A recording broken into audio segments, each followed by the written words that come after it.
This show is distributed by SoundCloud. Welcome.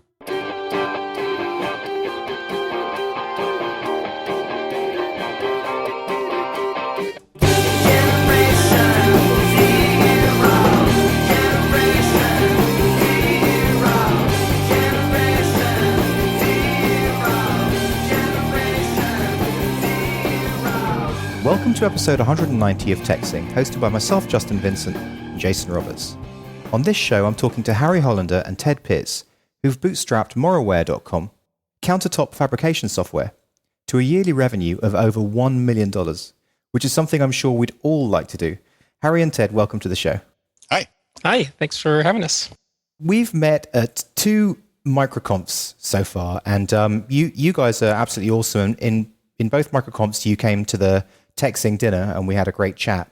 I've always been fascinated and interested in your guys' story. Perhaps, Ted, this question for you. What is the elevator pitch for Morroware? Well, we make scheduling and estimating software for people who build kitchen countertops. So that's pretty much the a very specific type of customer, and that's who we go after. Now that's very niche. Yes, and so part of the story of the past, we've been doing this for over 9 years. I guess we're into our 10th year here, and we've gone through some different iterations of trying to go to broader markets, and have over time have realized that we really have to go niche in order to have success. So who had the idea? How did this whole thing come about? Back in 2002, my brother called me up, and he actually makes kitchen countertops for a living, and he and his business partner had bought some software, and they basically it sucked. So he called me up and said, "Hey, I bought this software. It sucks. Can you fix it?" So at the time, I was just doing software development at a venture-backed startup in Silicon Valley. And so I took a look at what they were doing and said, well, I can't fix this other software, but I'll build something for you. So was that desktop software? The other software, it was an Access program. And I had been doing web software, and so I didn't really like building desktop software in the first place, but that wasn't really the problem with it. The problem with it was it just wasn't solving the problem that they needed to solve. And so I thought, well, this would be a nice side project. I'll work on it for a few weekends and have something done.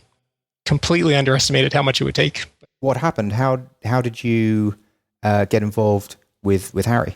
Well, I had built out the first version of the product, and my brother's company started using it. Basically, that took maybe 4 months or so, from about August 2002 until Christmas of 2002. And so when they started using it, they said, "Hey, this stuff's great. You ought to sell it to other people." And so that's when I started thinking, well, maybe I can quit my job and do this for a living. And so I was just trying to figure out if that was reasonable.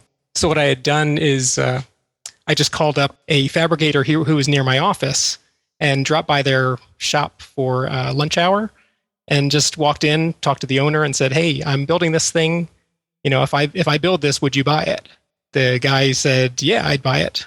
And so that was pretty much my only market research before quitting my job. So I went back to the office, quit my job, put in my 2 weeks notice, and it wasn't until I think it was the day after I quit my job that Harry just happened to be in town.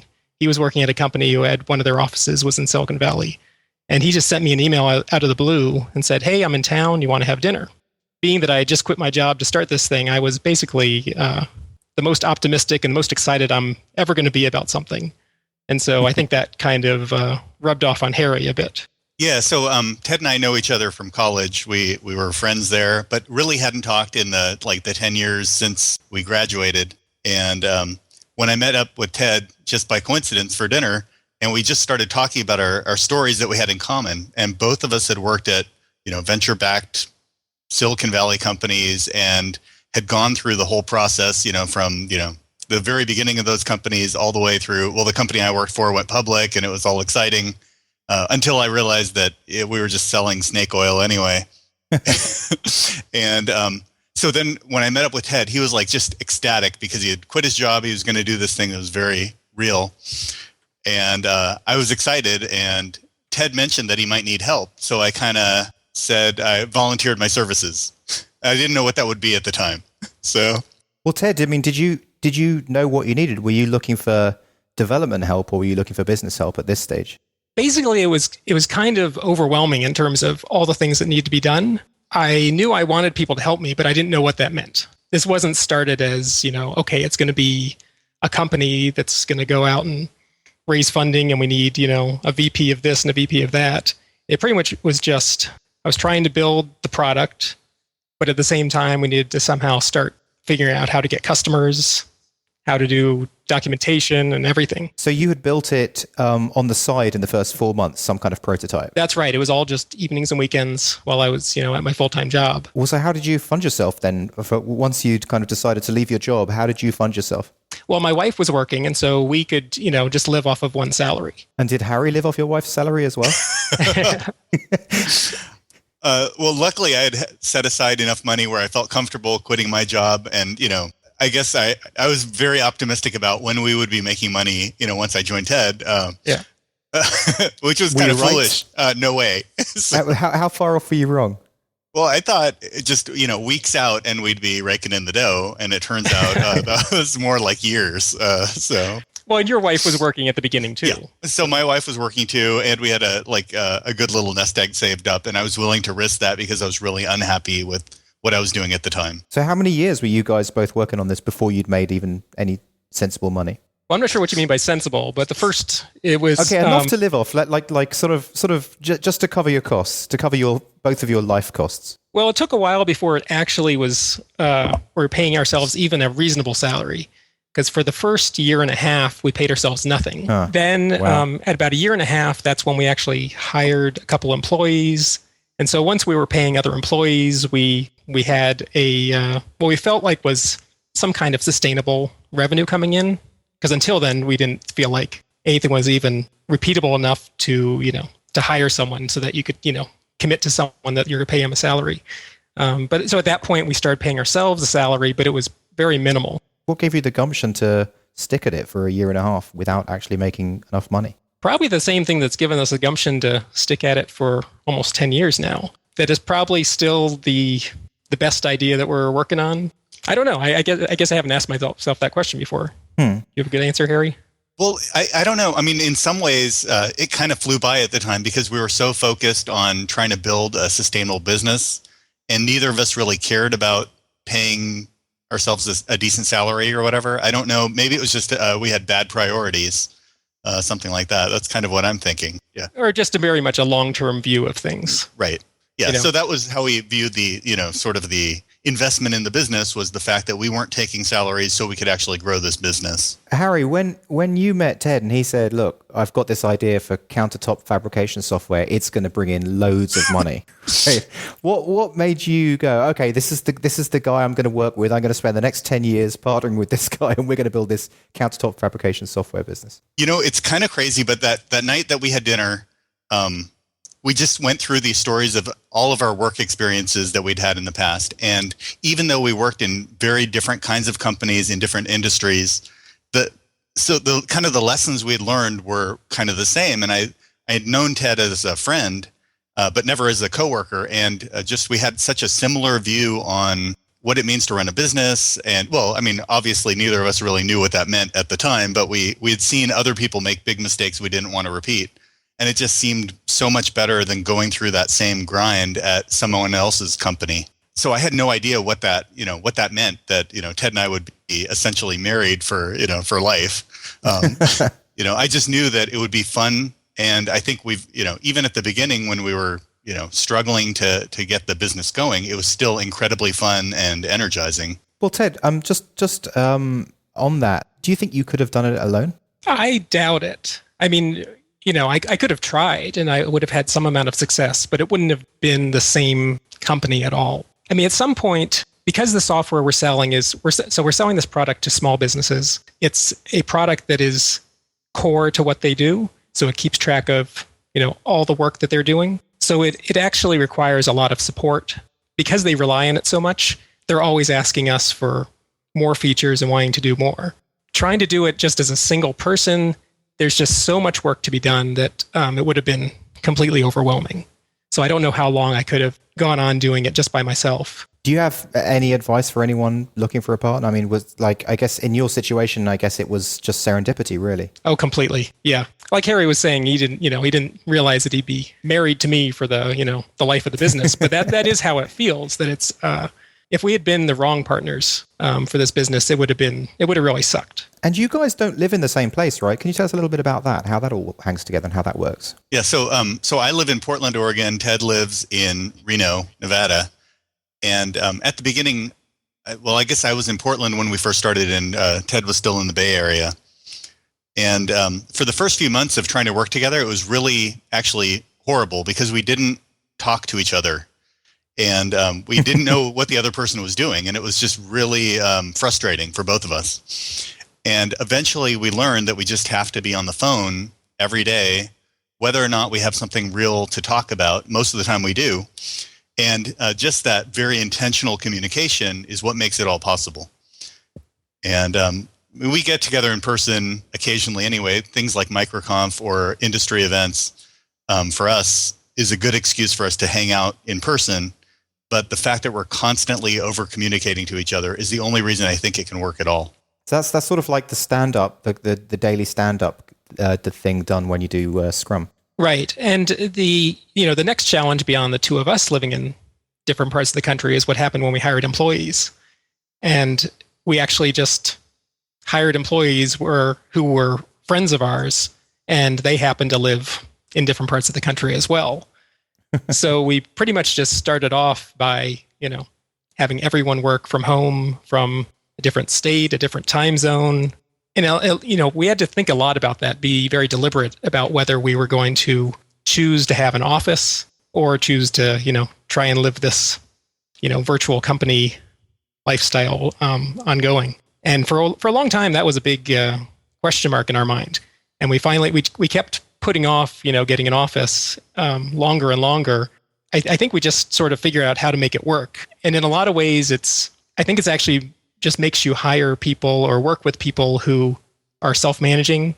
It doesn't let you hire anyone who you think, well, I'll hire them, but I know I'm going to have to keep an eye on them constantly. Well, let's talk a little bit more about the actual business that you do day to day and the software a little bit more, more in the specifics. Because bearing in mind, we have quite a technical audience, so I think they'll understand it. I'm interested to know a little bit more in depth what the software is and what it does and how you make money from it.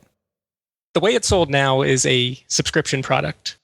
How it works on the back end is each customer basically has a website and a database. So we use the .NET stack with SQL Server as the database. When it started out, it was actually sold differently. We actually sold it as just downloadable software. It's been a transition over the years of moving from a downloadable product to a subscription hosted product. What does the pricing look like on both of those? How does it differ? So with the subscription, we have 3 levels. It's basically $99 a month, $199, and $399 based on different sets of features. And we've actually introduced a second product just this year that is sort of an add-on product that's a $50 a month per user subscription. And so our typical customer is paying us about $200 a month. And maybe this one for Harry, when you first started your downloadable software, what was the pricing of that and how did that work? When we first started, we basically made a big mistake in terms of how we price things. So instead of having pricing that was related to the number of users, we had just a flat fee. And I think when we started out, it was $5,000. And then what we expected to happen was to sell the ongoing annual maintenance at another $1,000 a year after that. And what we discovered is that the problem with that was every year we would have to resell our software to our existing customers. Huh. And so the problem that we ran into is everyone has this list of features, and in order to pay us maintenance, they say, hey, here's my list of features that I had last year. Nothing got done. I'm not going to pay you the maintenance. And so that was actually really painful. And because we didn't have pricing that scaled with the size of the company, we left a lot of money on the table too. Some of our customers are a lot bigger than others. And so just charging a flat fee, no matter the size of the company, was a big mistake that we discovered in retrospect years later. So then you changed the software and you made it so that it scaled. What was the kind of pricing structure for that software then when it was still downloadable? What we did is we raised the price of the downloadable software, and at the same time we introduced the software as a service. Basically, we raised the price of the downloadable version so much that only a tiny fraction of people would even consider it. Basically, it was just there as a reference point. Okay, so you were anchoring it. I get it. Yes. Yeah. One of the big problems with the paying up front instead of paying the monthly subscription is that it was very difficult for a brand new customer to come in, look at it, and figure out how much it was going to be worth to them. Because the customers we have, because we've been around, 9.5 years, we have customers who have been using it for 9.5 years. But there's no way that someone, 9 years ago buying the software is going to look at it and say, oh, I'm going to use this thing for 9 years, so I'll amortize the cost over, a 9-year period. So basically, you either are completely underpricing your product if you have them charge all up front, or you price it so high that they're like, oh, that's ridiculous. It would only make sense if I used it for 9 years. And so there's no way, when you're selling it that way to actually get them to understand, that yes, this is how much it should cost and you're going to use it for a long time. So transitioning over to just a monthly payment, I think the most important part of it for us was just aligning the usage with the payment instead of having them pay up front and then hope they use it enough to make up for it. You guys are pretty early in the software as a service game, right? If how many years ago did you start doing that? Well, we kind of got pulled into it kicking and screaming by our customers. It was like 2008, is that right? Yeah, we started 2008, and then we really made the full shift in the beginning of 2009. And was that on the back of Salesforce? Well, what happened when we first started pricing it, there was a lot of talk about software as a service being, the next big thing. And everyone we talked to who said that all pointed at Salesforce being the proof that software as a service was going to be this great model. And so they were pointing at Salesforce, who had, basically were just about to turn profitable, who had just turned profitable. And they said, look, these guys are profitable. They're selling it as a service, and they only lost $1 billion getting to the point of profitability. And we looked at that model and said, well, we don't really have $1 billion to lose in order to get to profitability. So I don't think software as a service is for us. And so that's, early on, even though many people were saying that's how you should go, we just didn't have any role model to copy. And so you say you were kind of taken there kicking and screaming, but what was the actual final deciding factor? Was it some customer conversation or what happened? So it was a couple stages. So the first stage was part of the problem with pricing, with having a fixed price, is we were always torn between charging enough for, the big customers to actually make it a profitable product for us, and also charging a small enough amount in order to have small companies be able to buy it. Because we didn't want to just sell to the top 100 companies because they aren't big enough. They're not going to pay enough to make a business out of selling to 100 people. But if you want to sell to, the top 1,000 customers in this industry, then you have to be able to, scale down to a smaller price point.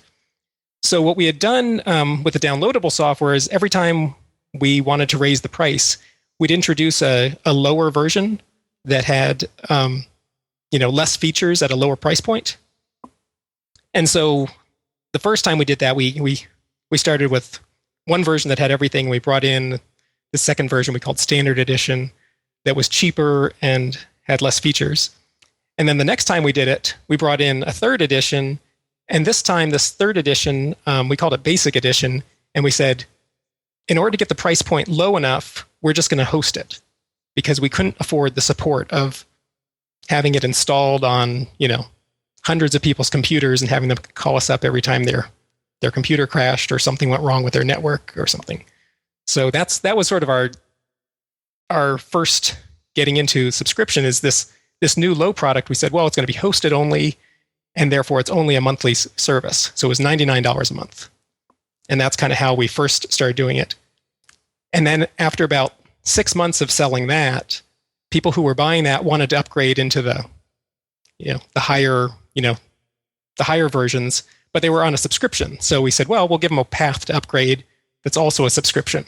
And so that's how we turned the other products into, subscription as well. So this one for Harry, since this all came about through the customers being quite strongly vocal about it, I'm wondering how often you guys talk to your customers. How important is it that you talk to your customers, and how much are they part of the product development and feature cycle? Every good thing we've done probably for the last 8 years has been a direct consequence of talking to our customers.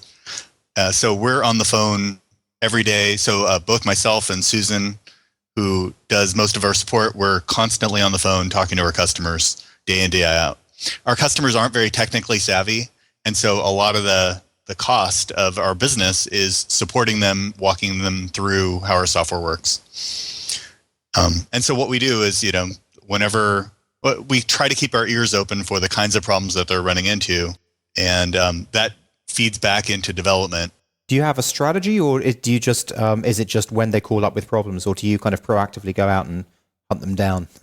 Well, so over the years, we've gotten a lot more structured about it. So when we first started, it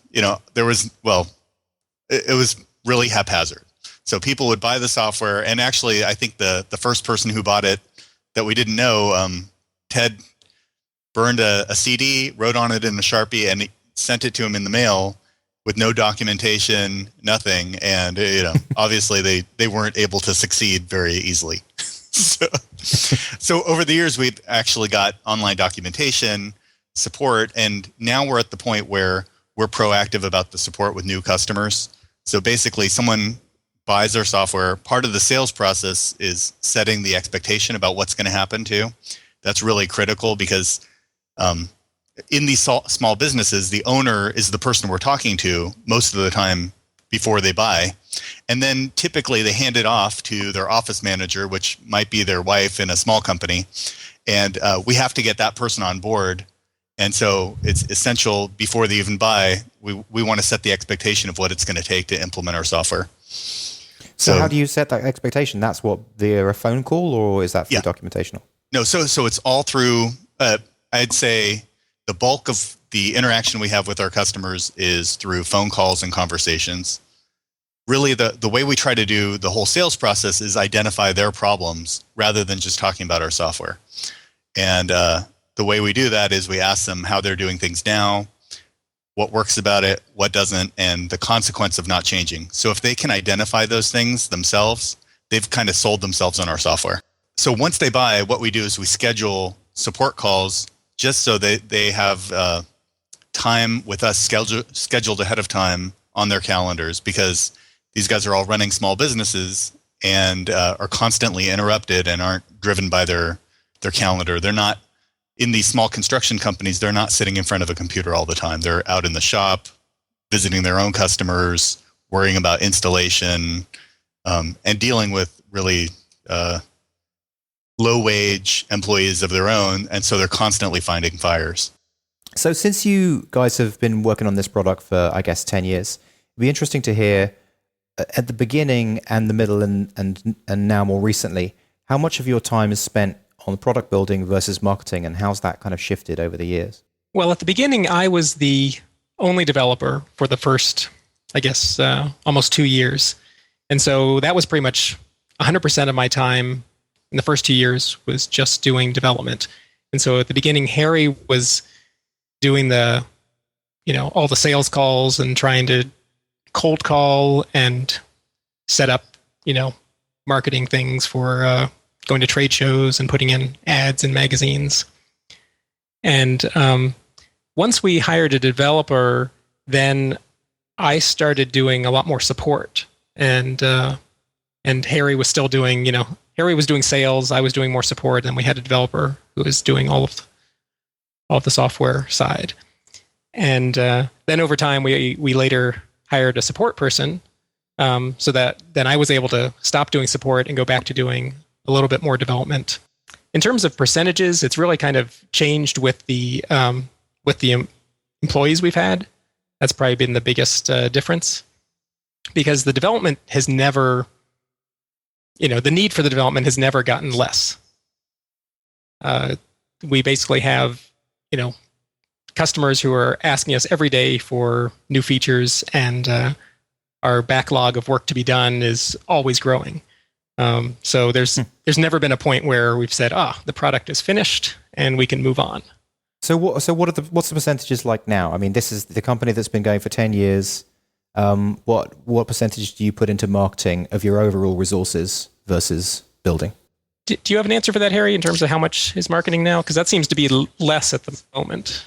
10 or 20% of our total time, or maybe even more than that. I'm not sure. So I still spend a lot of my time, let's say half my time, doing the sales. And I guess the thing that's time consuming in terms of marketing for us is the in-person, like going to trade shows or stone and countertop industry events. Well, what was the breakthrough for you at the beginning? Like, so you said that it took you a couple of years to get to break even. What was the marketing breakthrough for you that got you from that point of not being there to getting there? I think the thing that kind of pushed us over the edge was we got an early adopter customer who introduced us to his friends. And I think that was kind of the beginning where we saw the light that people would want to buy what we have. We knew that we solved a real problem. And when we started this, so our software that we call Job Tracker does scheduling for countertop fabricators. And because we started doing that during the housing boom, everyone was being overwhelmed by having too much to schedule. So we got a couple key customers, and we went to a meeting of a group of this top tier fabricators. I think that's when it sort of clicked that we had something that a bigger audience of people wanted, and we got a bunch of customers. I think we went from a handful of customers to 25 customers in the course of a few months. I'm not sure if that sounds right, Ted. Yeah, that's about right. Okay. And that's when, that was kind of the first big breakthrough for us. Yeah, none of I think your question referenced, how'd you go from not being there to being there? It's like there was no leap anywhere along the way. I mean, everything has been very incremental, and it's, incrementally better month after month, quarter after quarter, but not, there's been no big, breakthroughs really. So it's sort of like the Derek Sivers first follower concept. Like you got this first early user and cultivated a relationship with him, and then from that, basically connected with other customers. Yeah, there are just certain customers who are, very social or vocal about what they're doing, and so those are very helpful to have. I mean, it wasn't, our first few customers weren't like that, and so they weren't nearly as helpful as this one customer in particular who really just, they really enjoyed being on the bleeding edge of, buying new products and working with new companies. And then when they did that, they'd talk about it. But was this kind of breakthrough 100% because of the customer, or did you somehow change in the way you related to customers in some way? This one was because of the customer. I think they were probably our fifth customer. And like Harry said, that helped us get, quite a few of the, the next 10 or 20. But it really, the breakthrough was, first we were cold calling. And so our first breakthrough of getting customers was actually starting to do some marketing. So we put a small ad in the back of a trade magazine, and then we went to a trade show, and each of those things started getting us, a few customers. And then we started doing, more marketing of really trade shows, and magazine ads was the only marketing we were doing. So was cold calling more or less effective than the trade shows? What's the kind of benefits? We've really never had success at cold calling. Some of the customers that we cold called early on, we'd have a good conversation, and they'd identify that, yes, we have this problem, and that, we knew in our minds that we solved a problem that they cared about, but somehow we just were never getting them to the point of, buying. So it's been trade shows, really, in your specific case, trade shows has been the meat of where you've got your customers, or has it been word of mouth? Or well, at this point, it's word of mouth. I'd say last year, and I don't remember the exact stats, but I think over 70% of our new customers were referrals from other customers, or even better yet, an employee quits from one company and goes to another company and wants to use our software at the new company. Nice. So I'm sure that's the way that Adobe makes at least 50% of its money. Interesting. And do you guys do any email marketing, or have you ever? So lately we've been doing a little bit more of that, and especially so with our new product that we introduced this year, we have a landing page with a little sign-up sheet, and people get an email sequence from that. But it's very different from the product that we sold originally. The software we sell is actually pretty complex, and it requires them changing their whole business process. It's so important for us to have a conversation to make sure that the timing's right for them, that they actually have the problems that we can solve, and that everyone at the company's on board. We can't automate the whole process through email or websites, but we definitely keep reminding people that we're there, that we're interested in these topics of making their business better in this industry. And so we do some of that through email, and we've got a blog that talks about customers in our industry and industry events, and that sort of thing is becoming more of a channel for us. But I'd say in the construction industry, so much of it still relies on face-to-face interaction. So that's what we end up doing a lot of the time. By the same token, probably SEO and Google AdWords probably haven't been that relevant for you then. Not really. So with our new product, we actually, for the first time, I think people are actually searching for the kind of thing that we do. And that's all around drawing and estimating countertops. People actually in our market are searching for that. So there's a chance that we can get better at doing SEO. Part of it might be that we just suck at it, and that's why we haven't used it well in the past. But I think maybe going forward, people are going to continue to get more savvy in our industry. So there's a chance we could do more online. And so I know you guys said that you go to a lot of conferences like MicroConf, but you sort of seem to be a little bit outside the sphere of the typical. I think of something like Plugio or one of these small software as a service apps as the typical kind of thing that these guys are going after. So I'm wondering do you agree with that statement, and what you guys get out of things like MicroConf? We don't go to a lot. We've basically for the last few years gone to the Business of Software conference and also MicroConf, and they're both similar because I think everyone there is on kind of the same path. Your company might be bigger or smaller. You might have a slightly different market that you're shooting for, but you're trying to make real software and not necessarily go after the venture capital and trying to build it through revenue. So I don't know if that's how you think of it, Justin. Yeah, I think that probably is, but I'm trying to wrap my head around what you guys are talking about and what you guys have done. And you see, I'm always very selfish about this. I'm always like, how can I apply this to me? How can I apply this to learn something for my business? And so I'm trying to. That's what I'm trying to get in a way. Because I feel like at both MicroConf and the Business of Software, we've met quite a few people who are working in various niches that are not technology users or aren't software developers. So I'm not sure that we're that uncommon. I guess it's mainly to think about the SaaS aspect of it and the smaller price points. Like you guys are pretty high price points, right? Right. So something like you guys read Hacker News, right? Is that yes? Don't you? Yeah. So like Table or these kind of typical apps that kind of come out there. Not that they're necessarily about tech or whatever, but just that they're 3-month projects. I guess that's what the difference is. Mm-hmm. Like your software sounds like it's a 10-year project, right? Right. And that is the difference. That's the difference with the higher price point is that it's the software is actually doing something critical for the customer, right? It's not a side project. It's not something that they're just, it's not an impulse buy. It's something that's, critical to their running of their business. And so the good part of that is that, we get a higher price point than if it was just an app on an iPhone. But that also comes with a lot of responsibility of, being a mission critical software to hundreds of companies. And so, and all the support that goes along with that, in a large part because of the kinds of customers that we sell to. So if you could do it again, would you start that same kind of company? Probably not. Because it's just been a very long, a long, slow grind. right? And so, and I don't know that I could have necessarily done better in a different market or something. So, I mean, one of the reasons why this market is available to us is because it's difficult. It's hard work to produce that. It's not a 3-month project, like you were saying.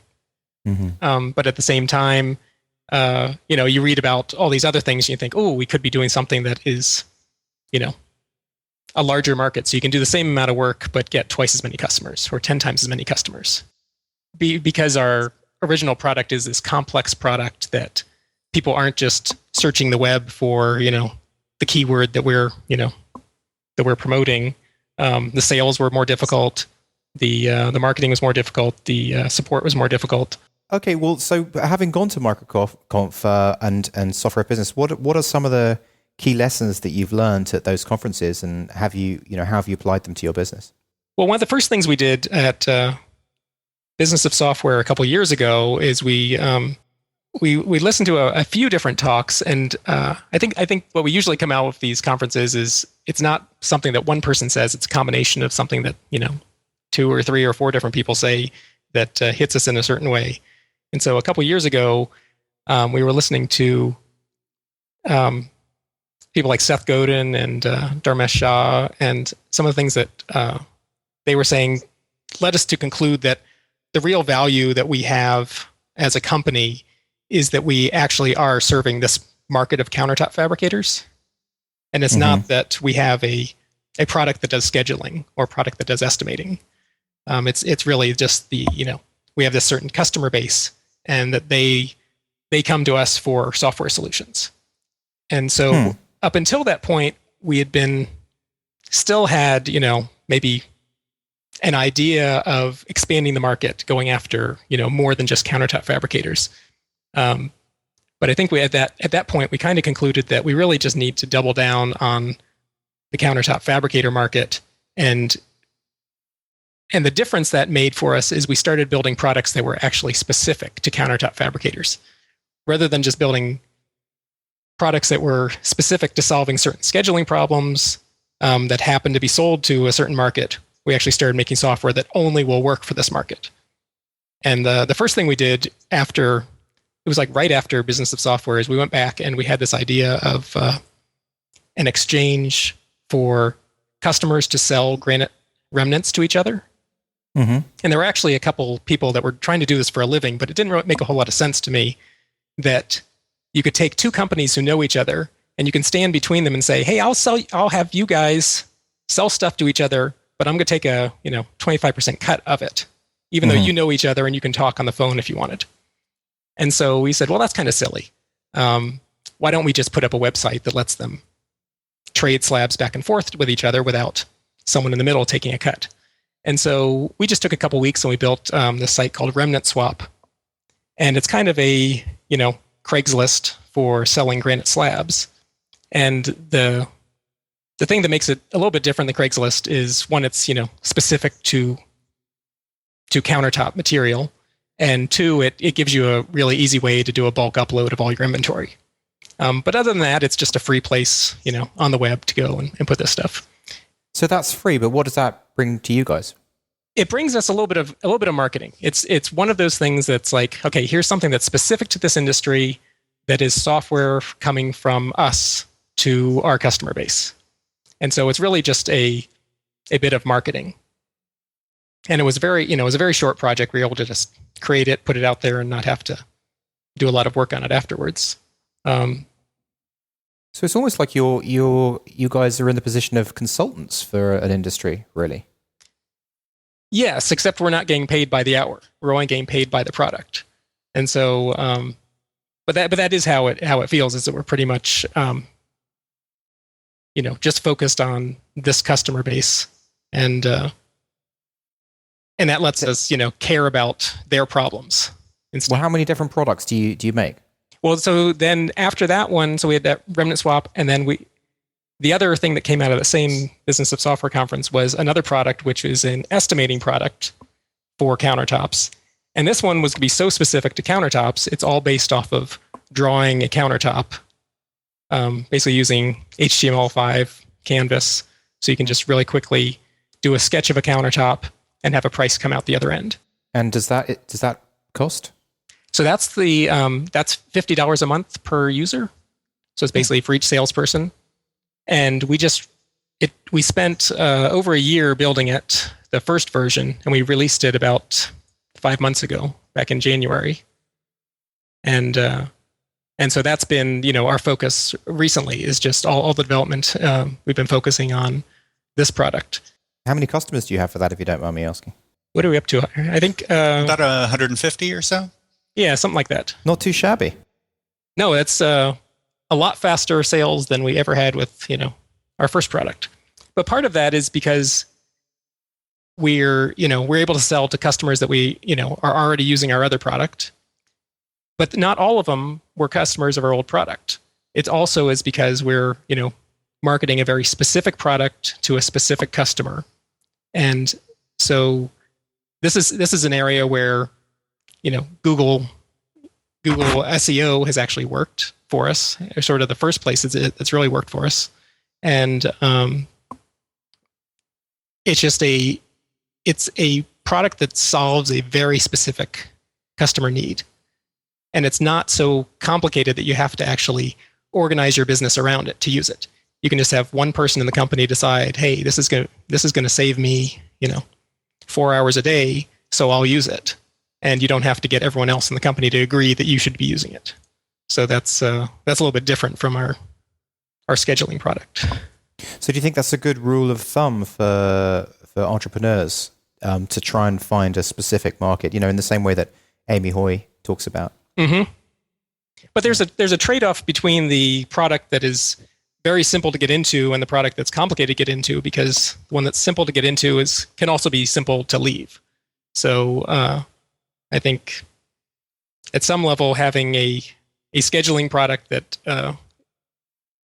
is very much embedded in the processes of the company makes the customers very, dependent on you. Yeah, it's very, very unlikely that they're just going to leave without, having a good reason, without, actually having a better answer out there. And so from MicroConf, which is much more about obviously micro entrepreneurialism, what did you guys get from that? Well, so for MicroConf this year, we got a few very specific things, and one of the key things we came away with is the experience of the customer's first 5 minutes. And as we were listening to, I guess it was Patrick McKenzie made a big point about this.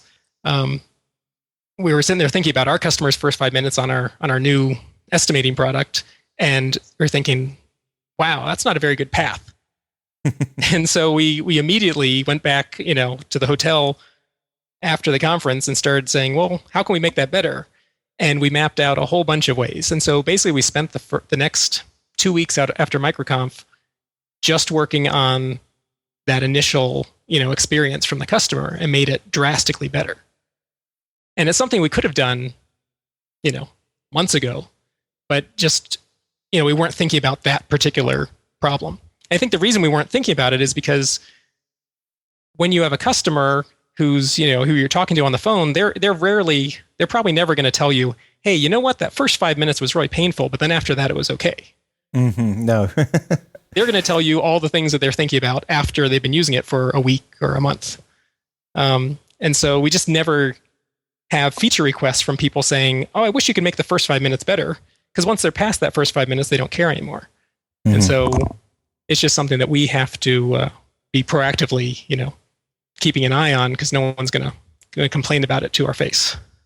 Well, I think that's true in general, right? Like nobody has ever asked us to make our software easier, right? They always ask for more features and more complexity, and Yes. just trying to constantly fight that and figure out ways to, make things better and easier is actually, I think that's a big part of what we come away with, especially this time at MicroConf. How do you distinguish? I mean, I have an issue with this with Plugio. How do you guys distinguish between a customer request for just this one customer, and should I do it, or is it only going to benefit that one customer, or is it going to benefit everyone? I don't think we ever do. It's very rare that we do anything that only one person asks for, because chances are, if it's actually a good idea, we're going to get three people asking for it very quickly. It's I think it's pretty rare that we get a one-off request that has ever been a really great idea. I mean, maybe it's obvious that someone asks you for something, you say, oh, that's a great idea, and you do it. But if you're questioning whether you should do it or not, then chances are you shouldn't be doing it until you get, at least three people asking you for it. And maybe if you have a lot of customers, three, it's a lot more than three. But for us, it's usually been three has been kind of our cutoff before we consider it a problem that is actually something that should be solved. All right. Well, I'm just going to wind up with maybe five questions here, which I think would be a nice way to finish this. One of the questions is, what are some of the hardest times that you've had to go through, and how did you get through them? I think the first couple years was during the housing boom, and so our sales were always increasing, our employees were always increasing, everything was getting better, month after month. And then because we were in such a specific industry, going after this construction industry, when the housing market crashed and construction went down by 60%, things started getting worse in the market, and that was a very new experience. And it was basically, we were at this point where there's no way we were going to leave it, because we had enough success that it was paying our salaries, and we had a large customer base, but things were getting worse. And so I think that was probably the hardest time for us. Yeah, it was kind of terrifying to, consider the fact that we're going to work harder to get less going forward. And it was really scary. There's basically a point where, if things are going to fail, then you know what to do. And if things are going to be, successful, then you know what to do.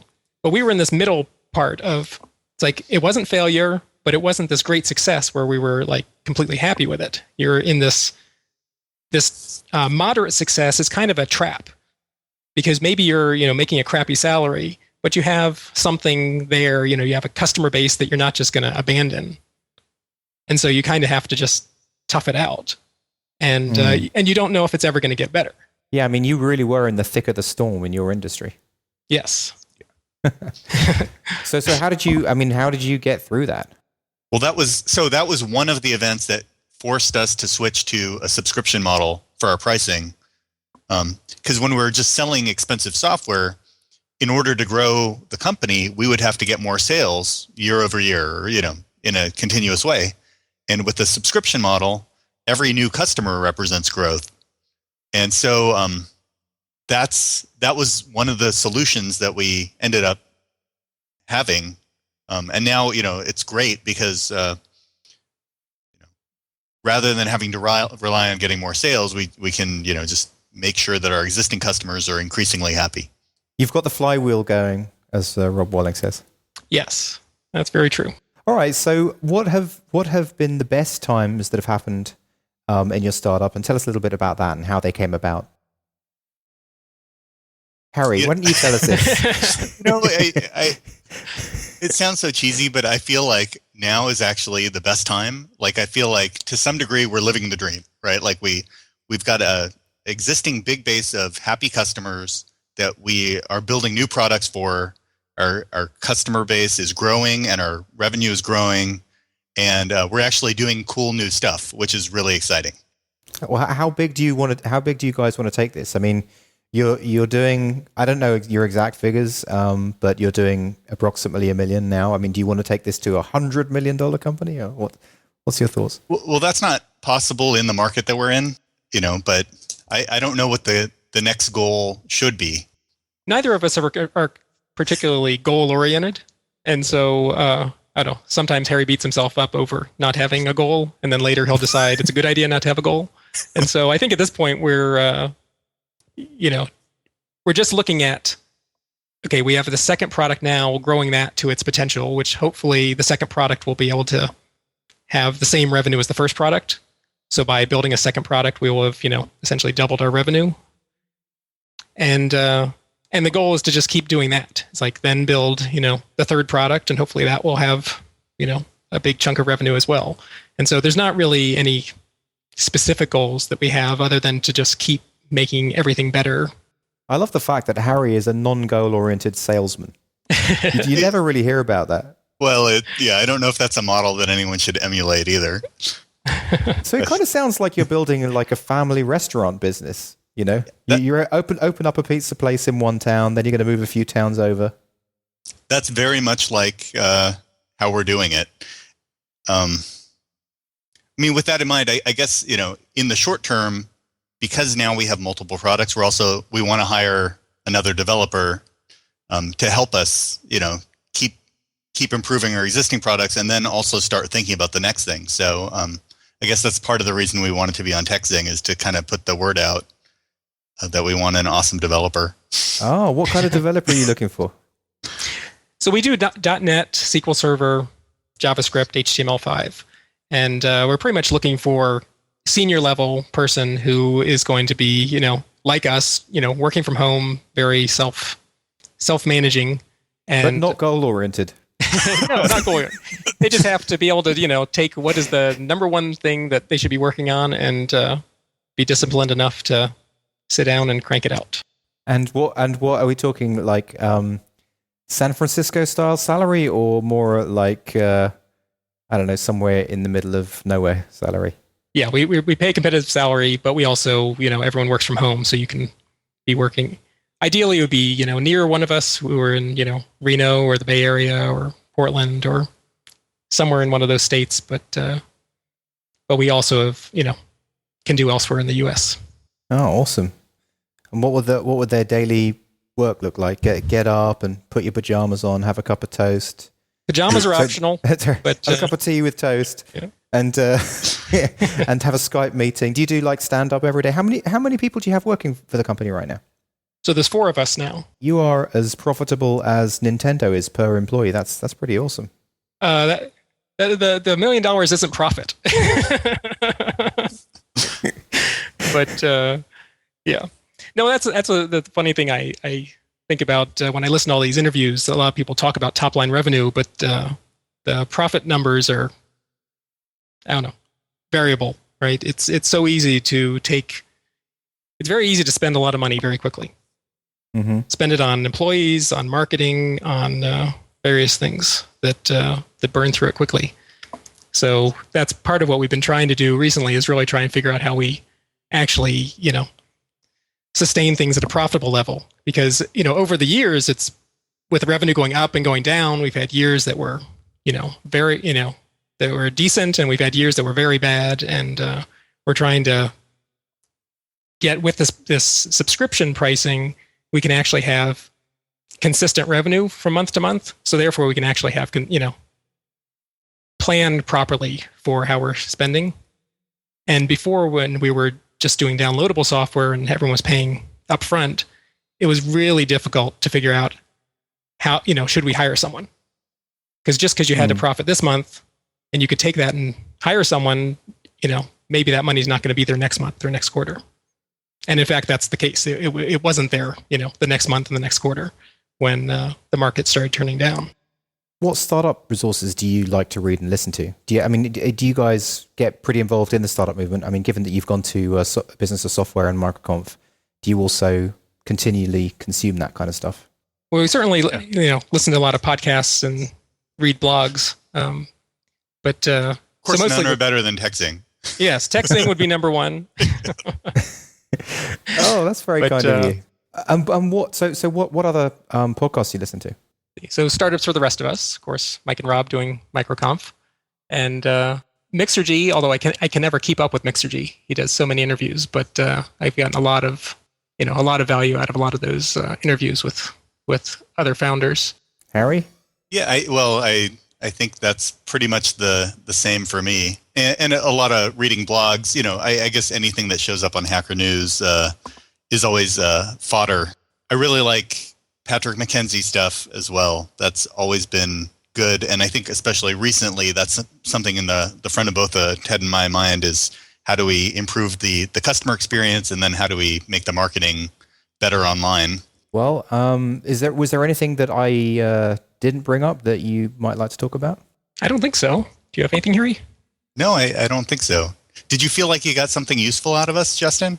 Yeah, I think so. I'm interested to know what's the biggest piece of advice you'd give to any listener who's interested in being a bootstrapping entrepreneur. So I think for me, based on the mistake, the pricing mistake that we made is that you need to be, like, no matter what, you're going to be undervaluing your software at the beginning, and you just need to have the presence of mind to raise the price and to adjust to that so you can build a sustainable business. At least that's the problem that we had to overcome. But how about, for example, a software like Plugio that's in a very saturated market where there's lots of free offerings? How would you deal with that issue there? Well, I think the key is to not sell something that is just like a bunch of other offerings. I mean, you have to somehow make your product unique for a certain audience so that there isn't a comparison where they could use another product for the, and get the same value out of it. And so, and then once you have that, then you have the same, you're basically in the same position. You then are just pricing it based on the value you're providing to those guys. But if you are selling something that has a complete substitute in something else that's free, there's not a whole lot you can do about that, other than change your product to be not a commodity. Well, so for example, I mean, I guess a WP engine, like the basic concept of it is offered for free on WordPress.com. And then at the other end of the spectrum, you have, I don't know, it's like $1,000 a month version sold by WordPress.com Pro or something. So I guess what he's done is he's I don't know. Well, you don't look at what he's doing and say, oh, that's just like another offering, right? There is something unique about what he's doing, which is, okay, they have experts on staff who are going to, help you personally, walk you through having success with their service. And that's very different from the commodity hosting, which is, oh, you get the server, do it all yourself. And if you don't do it optimally, that's your own fault. And so, until, 5 other people come along and offer the exact same, level of service and level of, we're going to make sure that your WordPress hosting is actually optimal. Until that happens, he's not selling a commodity. And it could be that he changes the market because other hosters say, wow, we can raise our price if we just offer this extra level of service. And then that becomes the new standard. But, for now, it's not. So, Ted, what is the biggest piece of advice that you'd give to any listener who's interested in being an entrepreneur? Well, I think just you should consider what happens, not just in the failure scenario or the success scenario, but what happens if you're in the middle. And what are you going to do about that? Because I suspect, that's where we got to for, quite a few years. And I suspect it's probably relatively common that, you don't hit your highest target you were hoping for, but you also don't just outright fail.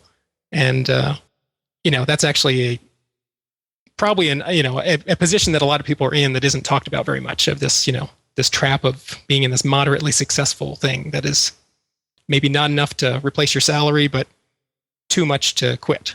Well, I'm just wondering, so you're saying you've spent a lot of time in this middle ground, but if you could put it in a nutshell, how you got out of that? Well, the way we got out of it was just looking at the various problems we had and working at them one by one. So part of our problem was we were spending too much money on sales and support. Part of our problem we were pricing. Actually, I guess pricing was the number one problem. But then also, the cost structure. And so it really was just a process of, we went through multiple years of digging ourselves out of that by sort of improving things. But the interesting thing is, it seems like it's when you made your product cheaper that you started becoming more successful, not when you made it more expensive. Right. Well, it's not that it became cheaper or more expensive. It's that we matched the pricing to the delivery of value to the customer. So when we were, one of the key things that we've learned over this whole thing is that we have more success when we take on the risk from the customer. So if the customer is looking to buy our product, they're perceiving what their risks are. And they have risks in, paying money up front for something they're not going to use. They have risks in, am I going to be able to run this software on my computer? Am I going to be able to, manage it over time? What happens if my business declines and I need to stop paying this? So all those different aspects of everywhere where the customer is seeing risk, I think those are the changes that we've made, is taking on the risk from the customer, so that we don't make them pay up front anymore. We don't make them install it on their machines. We don't make them, do, have any kind of risk that we can figure out how we can take on the risk instead of giving it to the customer. We do that. And that's where we've had, increased sales or, more revenue over time. Now, you see, that was worth the price of admission. Is that something that you guys got from Business of Software Conference or MicroConf, or is that copyright that's Ted one Pitts? that's copyright Ted Pitts. That's one that we've just learned, from the School of Hard Knocks, of just kind of identifying, when we made a change, it's like, well, why did that change work? And in general, the changes that we've made that have worked are things where the customer no longer has risk, but we do have that risk, and so we now have taken on, hosting responsibility for all our customers. We never wanted that at the beginning because we knew that was a problem. But it was even more of a problem when each of our customers are individually responsible for their computers. That's a great way to look at it, because if you think about it, you can map that to everything. So, for example, you're talking about even the scripting of the first 5 minutes. At that point, what's the risk the customer has? The risk the customer has is they're just going to waste time. They're going to log into this thing, they're going to waste time. Mm-hmm. So you script that first 5 minutes and you stop them from wasting that time. So you kill that risk. So you could totally map that onto every part of the business. Right. And the nice thing about taking on risk is that customers will pay you to take on that risk. Right? If they're comparing two options, one of them is, here's an option with risk and here's an option without risk. Well, you're going to pay more for the option without risk. So you don't have to just take on the risk and get nothing in return. You can actually take on more risk and raise your price. I like it. That rocks. Well, that's the best thing I have to say. Awesome. Well, Ted and Harry, thanks so much for being on the show. That was really interesting. Thanks a lot, Justin. That was awesome. Hey, without Jason here, I'm used to Jason saying that's a wrap, so I guess I'm going to have to say that's a wrap. We are out.